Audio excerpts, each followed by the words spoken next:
Ouverture atelier tripartite de renforcement de l'adéquation emploi-formation et de validation d'un plan d'action intégré. Des acteurs de structures étatiques et du secteur privé ont validé un plan d'action national, jeudi 14 avril 2022, à Abidjan, au cours d'un atelier tripartite de renforcement de l'adéquation emploi-formation, une problématique constituant l'un des principaux défis du marché du travail dans les pays développés. Une préoccupation majeure selon le ministre de l'Emploi et de la Protection sociale, Maître Adama Camara. De nombreuses études menées ont démontré le déséquilibre entre l'offre et la demande d'emploi, pour répondre aux besoins de main-d'œuvre des entreprises.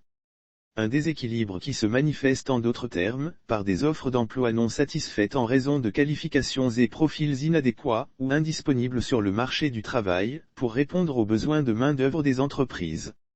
Lire aussi Ramadan, Touré Souliman transmet le message du président et du PM aux populations de Mossikro, à Tekoub, ce qui explique, a souligné Maître Camara, les nombreuses initiatives et actions du gouvernement en collaboration avec le secteur privé pour tenter d'apporter des réponses à cette problématique dont les réformes intervenues au niveau des ministères en charge de l'enseignement technique, de l'enseignement supérieur et de son département pour améliorer l'employabilité des demandeurs d'emploi sur le marché du travail.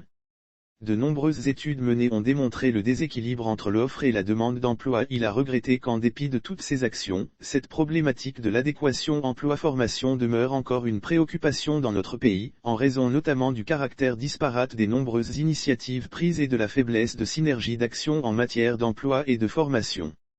Je voudrais inviter à une synergie d'action plus accrue en vue d'accélérer les différentes réformes des politiques de la main-d'œuvre et d'emploi en cours, à l'effet de contribuer à la compétitivité des entreprises et offrir des diplômes compétitifs en disposant de compétences adaptées aux besoins du marché du travail et de notre économie, a recommandé le ministre, à l'ouverture des travaux.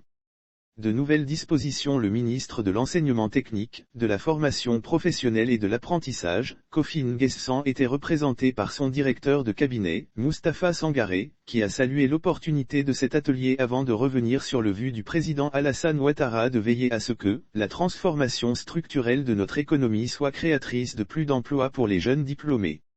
Dans cette vision, M. Sangaré a expliqué que le ministère en charge de l'enseignement technique et professionnel a proposé deux principaux axes dans le cadre de ces actions, à savoir l'école de la deuxième chance et l'Académie des talents. Lire aussi Innovation scientifique, le fonds STIE reçoit 5 milliards de FCFA de la Suisse. Dans les deux programmes, la formation pratique en entreprise ou sur le terrain est essentielle à l'effet de renforcer les compétences et aptitudes des apprenants, a-t-il ajouté. La Côte d'Ivoire est caractérisée par une population de jeunes dont les moins de 35 représentent un taux de 70%, a-t-on appris.